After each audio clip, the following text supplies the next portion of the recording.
Hey everybody, welcome to Friday Quickie Techniques and Tips with Dina Rico from the Creativity Cave. I'm so excited! I haven't done Friday Quickies in a long time, and a lot of it has had to do with the summer schedule and my schedule just being so crazy, but I'm bringing it back with school getting started next week. Yay!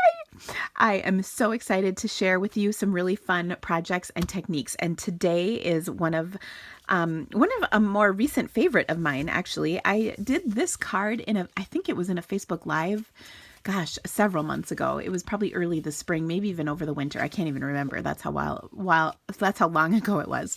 But I took my embossing, or my framelit, and I embossed my cardstock. You can see it does not cut all the way through. It just gives me a cool impression. And I am going to show you how to do that today. Look at how fun this is. It adds a nice little touch to your projects, and I think you're going to love it. So let me show you how that works. I'm going to make this card because I really love it. I actually made, in my Facebook Live this week, I made a really cute card using the You Move Me stamp set, and this is a really fun way to incorporate this kind of that same color scheme I used with the black and white and lemon lime twist into this card. Hi, Internet. That is my son Carl, who wants to say hi. Yeah. Hi. There you go. All right, you're out of here. What? Yeah, I've got stamping to do, buddy. When's the video over so I can watch? What? Yes.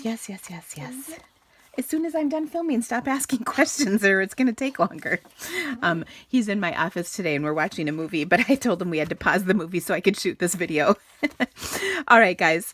So I have my piece of cardstock. Now, all of my supplies and for all of these projects with dimensions and everything will be on my blog. So make you sure and check that out. It's in the link, or the links are in the description of this video. And don't forget to click this little box here to subscribe to me. If it's not there, it will show up at some point. Okay, so I'm going to start with a piece of lemon lime twist cardstock, and I have with me my framelit. And a few tips for you. First of all, when I'm using this framelit, I have found to get the pieces out, do you see what, there's kind of like a film in there? That is actually, oh my gosh, brain cramp. What is it called? Waxed paper. I was going to say, you use it in your kitchen. Okay, waxed paper. And it sort of just sits in here, and I left it in because it's not falling out. If it falls out, I'll just put it another piece in. But the waxed paper helps all those little pieces release so they don't all get stuck in here, which I love. Now, when you're doing, so I'm leaving this in here. It makes no difference, but it is, I wanted to mention it because it is actually for die cutting, not for this process, but the fact that it's in there won't affect anything. Okay, so what I'm going to do is I'm going to position this on my cardstock, and then I'm going to bring my Big Shot in here so you can see what the platform is. Let me move my stuff out of the way so I don't mangle it. Okay, so I have the new platform, which has the thin die adapter. This would be like using your tab 1 or 2, you know, the one you use for embossing when you're going to emboss something. Or no. This is for embossing with no tab. This is with all the tabs down. That's what this includes. Sorry about that. Okay, so if you are using the old one with tabs, it's all the tabs on the platform. Then I have a piece of cardboard. You can see this is a little thicker piece. This is a piece that came in a package of glimmer paper. Sometimes our specialty DSP comes with that thicker piece of cardstock. It's like chipboard, okay? Then I'm using my silicone mat. Now I will tell you, you've seen me use the silicone mat before for adhering things down with my liquid glue and my sponge. This is a separate mat that is dedicated for this process because I don't ever want glue getting involved in anything. So if like I missed some glue or something, I just don't want glue involved with my framelits. So that's why. Okay. Then I'm going to place my paper and my framelit right on here where I want it positioned, and then I will put one cutting mat on top, just one instead of the usual 2. Now, when you run this through, it feels pretty loose. It's not nearly as tight as if you're die cutting something because you don't need that much pressure. And the silicone mat gives it a little cushion so that what you end up with is that cool impression on there. Isn't that fun? So I'll do it a few more times to kind of cover up my background. And this is just such a cool way to get a neat design impressed in your cardstock without cutting, but it really can kind of give you, it opens up a lot more doors as far as designs, because of course we have all these framelits. Now, one of the things I was really worried about was that I was going to cut through this mat, but I think when you feel the pressure that's involved, you'll note that you're not going to need to worry about that, because it's just not that tight. You're not pressing nearly, and you can, I mean, can you see I'm just cranking it through easy peasy. It's nothing like if you were die cutting. So if it feels really tight, then you probably have too much lined up. I suspect you might have 2 pieces of these. Definitely check that. Okay, so here, let me show you that sandwich once again. I have my Big Shot platform, my thin die adapter, because we are using a thin die, and then instead of 2 pieces of cutting pads, I've replaced 1 with a piece of chipboard, my silicone paper or silicone mat, then I'll put my paper, the die that I'm die cutting with, and then 1 piece of plastic. There you go. Okay, now let's put our card together, because that's the fun part, is seeing how cute all of this comes together. All right, so like I said, I have my pieces kind of done ahead of time. I've got a black card base that I have folded, and then I added a layer of Whisper White to this. I didn't have it before, and I thought it really brightened up the whole card. It just made it a little happier, which I kind of liked. Now on the back side, you can see it has not cut through at all, not even a little.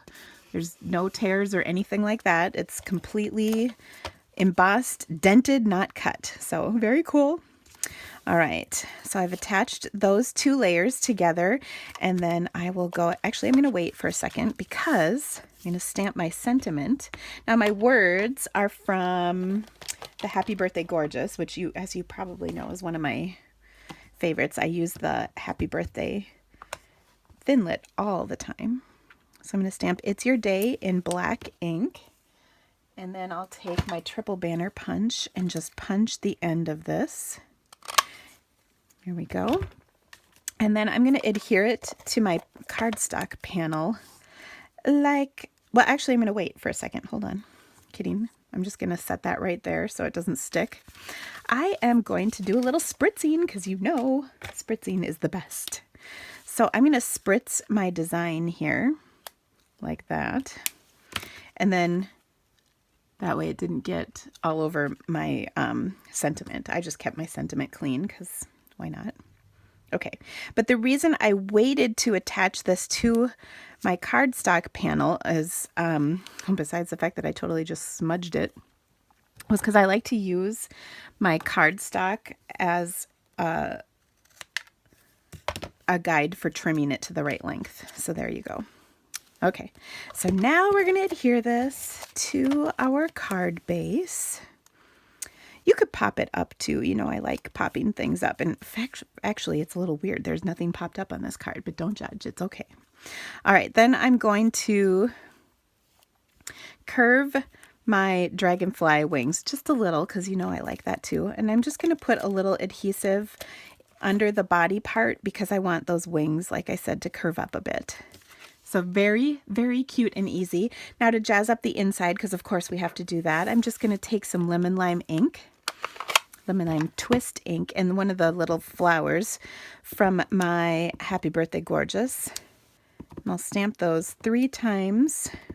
If I would have thought this through, I would have stamped them off each time, or stamped them a second time, so they were stamped off. But now I'll just pull in some paper. So stamp off, and then I'll throw in a few more of these, just so there's a little bit more filling out the area. And finally, I will stamp Happy Birthday in black ink right over the top. And again, all those stamps are from Happy Birthday Gorgeous. Okay, now I'm going to adhere this right inside my card.